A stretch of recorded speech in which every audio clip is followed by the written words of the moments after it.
Hello everyone, this is Nurse D here. So this video is containing 5 steps to become a travel nurse, so stay tuned. Step 1 is you need experience within your specialty. Typically, the travel companies, they want you to have 1 to 2 years of experience. I was a travel nurse for 4 years before I became a travel nurse, which my background is ER nursing. I was a nurse for 3 years within my hospital before I started traveling. And then also before then, I was a CNA, and I have been a CNA within the emergency department for 3 years as well. So I had about 6 years experience already, starting in the ER. So yours may be ICU, it may be med surge, psychiatric, PACU, the operating room. Is so many different areas of specialties that you can have. So that's typically the average amount. Another question that a lot of nurses have is, do you have to have an associate's degree or a bachelor's degree to start traveling? It You can travel regardless of what you have. There are some hospitals that do require their nurses to have bachelor's degree.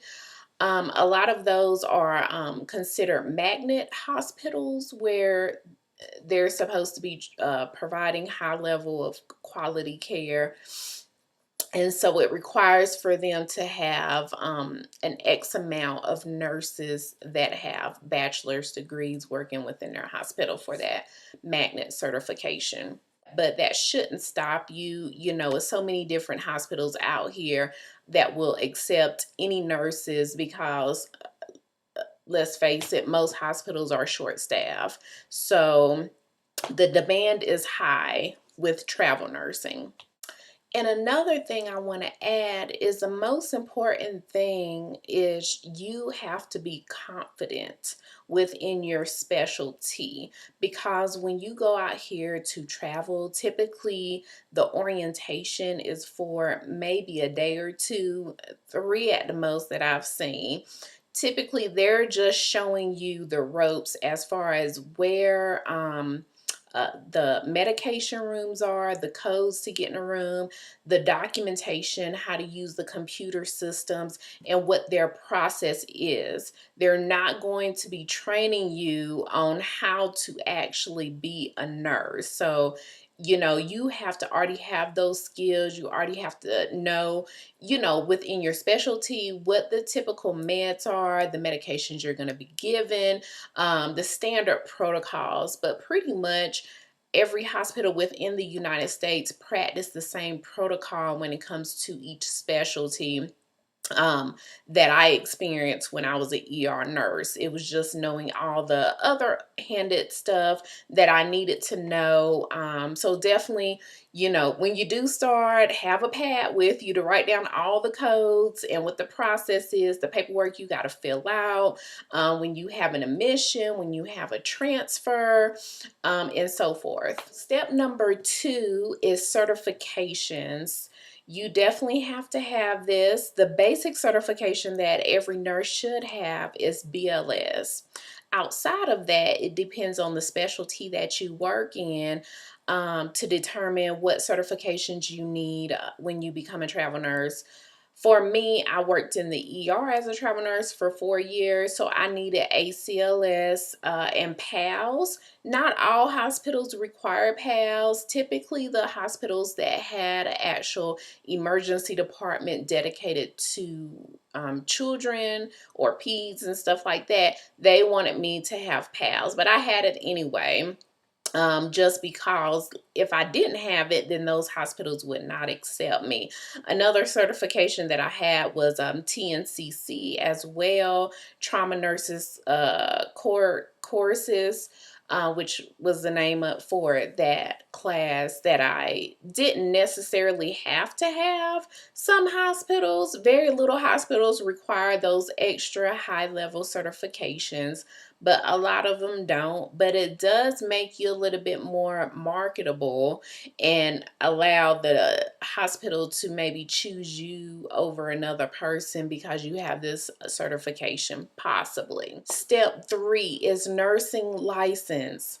So, yes, I know you currently have a license within the state that you work in, but if you decide to do travel nursing outside of your state, you need to see if you have the appropriate nursing license to practice within that state. So, with compact state licensure, there is a program that about 30 plus states right now participate in, meaning if, for example, I currently live in Colorado and have an active license here in my state. So, we are a compact state licensure. So I can go to other states that are part of that program to practice without going and applying for another nursing license within that state. I can go to North Carolina, I can go to Florida, and lots of other states to actually work as a nurse. Now, for the states that do not practice within that program, you have to actually go to that state's board of nursing website to actually apply for the nursing license.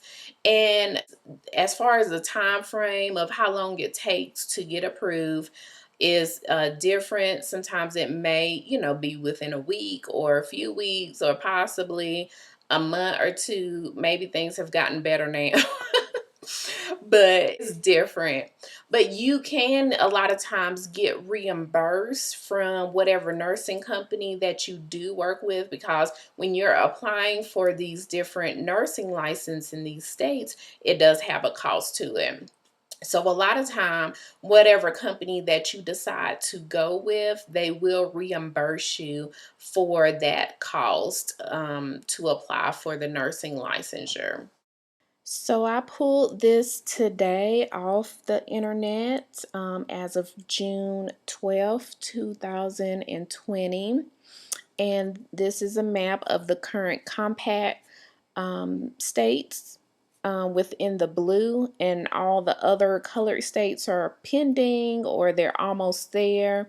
And right now, with the whole COVID-19 pandemic, there are more states that are thinking about or actually in process to become compact state license. So they see now how important it is, because it caused a lot of delays. Because nurses could not, for example, go to New York unless they had a specific license for New York.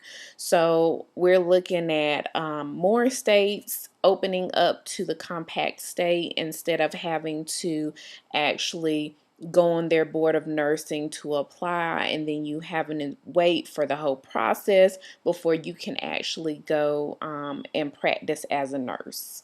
Step number 4, research travel companies. So there are so many travel companies out there, it's crazy. And of course, there are like the top ones that come up that are very popular, and then there are smaller companies. It's pros and cons to both. One of the companies that I traveled with for a long time, I had a great relationship with that recruiter. He made sure I was taken care of. He would give me the highest rates. But then when I jumped back into travel nursing during this crisis situation here in 2020 for the COVID-19, and I reached back out to that company, he was no longer there. So they assigned me to another recruiter, and she wasn't as friendly and she wasn't helpful at all. And she kind of blew me off. So I had to basically go with another company.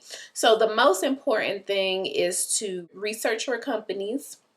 Once you find, and I suggest you find several companies, maybe 3 companies to start with, and start to build a connection with these recruiters. Get information from them. Start talking about what's the typical pay for your specialty. What is their travel reimbursement rate? So they will pay you a reimbursement for flying or getting to your assignment and leaving from your assignment. So find out what's their typical travel reimbursement rate. Do they pay you the entire travel reimbursement on your first paycheck, or do they split it? Sometimes they will do half on your first paycheck, and then they'll give you the rest on your last paycheck once you finish the assignment. Also find out, are their rates blended rates? Do they provide meal and incidental reimbursements as well? So there is a lot to think about when you're talking to this recruiter. Just get them to talk as much as possible to tell you about the different options. I will recommend you go with a recruiter that you like and you're getting along with and you really feel comfortable with, especially with your first travel assignment. I believe that's very important. After your first travel assignment, you should be more comfortable. And I would suggest having multiple companies, typically maybe 3 to 5 at the most. Companies that you're working with, because they will, what I found, will provide you with a higher rate. Once recruiters know that you only work with them, sometimes they will lowball you, and that was kind of my mistake when I started out. They gave me a very low rate and I didn't know anything.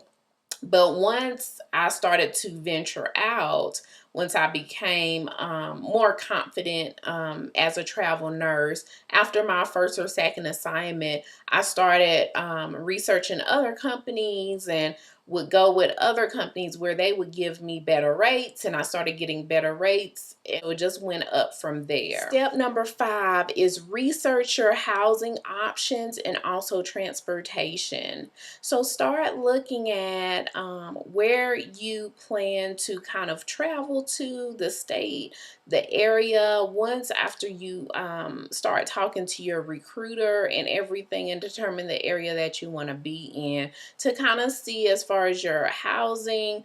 Do you want to stay in a hotel room? Do you want to rent out a house? Do you want to take the company's housing, what they're going to provide? With the transportation, are you planning or drive to your location, or are you planning to rent a vehicle for that?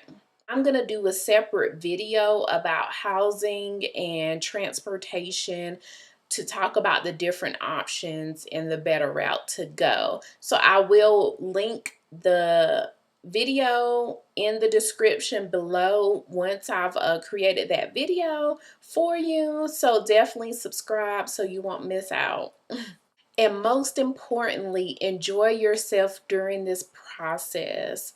Give yourself about a month to research this information, the different options, talk to a couple of recruiters, see, if you're going to need to submit your nursing applications to a state that may take a little bit, so you can go ahead and start working on that process, paperwork.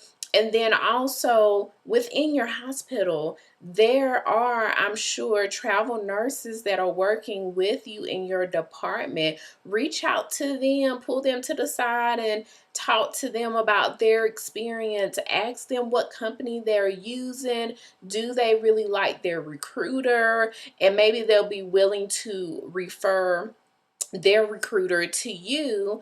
And yes, they do get a referral bonus, just so you know that. But if they're enjoying it and they've been with that same recruiter for X amount of assignments and they haven't had any issue, hey, go for it if you feel comfortable. I hope you enjoyed this video, and like I said, I'm going to make a housing and transportation video, and I'm going to put the link in the description below, so definitely subscribe so you can know when the next video is coming out, and also comment below if you have any questions or just your thoughts about anything. Thank you so much, and have a great day.